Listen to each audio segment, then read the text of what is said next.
The question of whether or not one believes in fate or destiny is often brought up by those who believe in a God and also those who do not believe in a God. People who do believe in a God must realize that by believing in a God, you automatically believe in the idea and accept the fact that your life is controlled by what most would consider to be destiny or fate. One of the essential fundamentals of a God concept is that a God created everything, knows everything, and is in control of everything. Everything means everything, so there's no exceptions.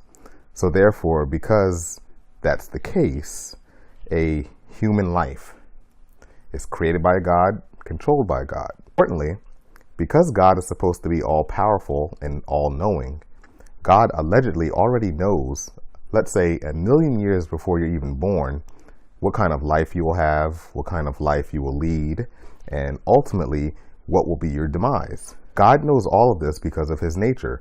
But more importantly, spiritualists have to understand and accept this because of something they wholeheartedly believe in called a divine plan. To the premise of a God allegedly possessing a divine plan, our lives are already plotted out millions of years before we're born.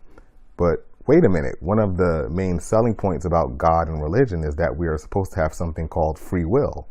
We're supposed to have the freedom to do with our life as we please and the freedom to make the choices and decisions we want. But because an alleged God already has our lives plotted out and knows the outcome, we do not and cannot have free will if one thinks about this seriously with respect to religious philosophy. So in other words, if you believe in a God by logic, any situation you encounter in life where you feel you have a choice, you really don't have a choice. You basically just have the perception or appearance of choice. Choice thus becomes an illusion, and unfortunately, as a result, so does personal responsibility. And it's that whole conundrum that the religious God believer finds very attractive. So it's impossible for one to deviate from a divine plan and path that a God has created for them. So any believer that doesn't accept that simple concept, and if for some reason they do not and continually choose to not accept that concept, it's purely out of denial, which is very ironic.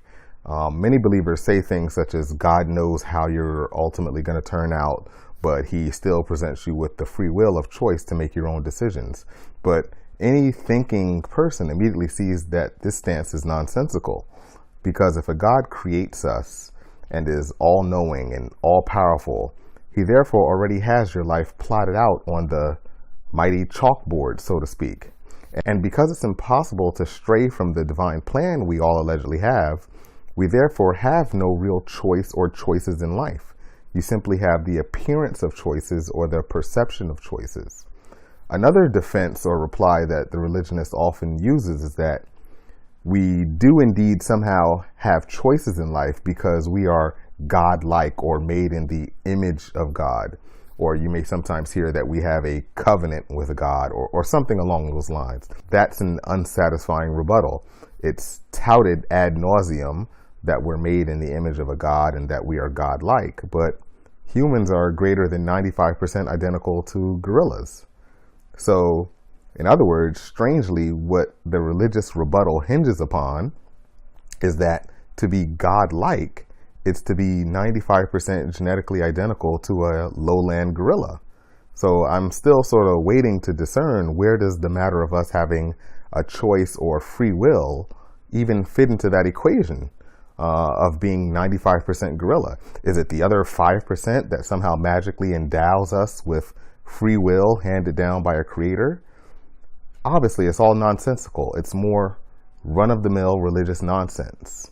So believing in a God is the most important decision one will make in life. A decision of this caliber and magnitude should technically be, first logically pondered and tested. All of the possible logical contradictions to the power of a omnipotent God. What does free will really mean, etc.? What does a divine plan entail? All of these types of factors should first be analyzed by a potential believer before they make the decision to believe in a God. But almost invariably, it's not, simply due to the fact that most of us automatically inherit a predisposition towards belief in God's faith and the supernatural from our upbringing. By believing in a God and all of the intrinsic properties of one, it is easily seen how the religious God believer automatically has to believe in the mystical concept of destiny and fate in order for their stance to be somewhat coherent and work. But no matter what they do in life, they're just doing what was planned for them. Not to say that belief in destiny or fate is truly a bad thing, but the problem is that it nullifies and ultimately refutes their main stance on free will. Ironically, the atheist, on the other hand, whom does not believe in a God concept, realistically and logically is the one that really does have a defensible position when it comes to free will.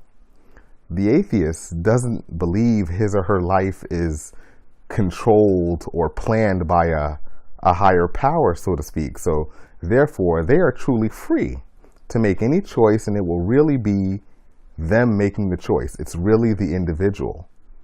It won't be the individual thinking that they have a choice or perceiving a choice when they're really just following the rungs on the ladder of a divine plan. So yet again, ironically, the concept of free will is a component that religions yearn for, but it just so happens to come automatically intrinsic to the viewpoint and stance of the atheist or non-believer.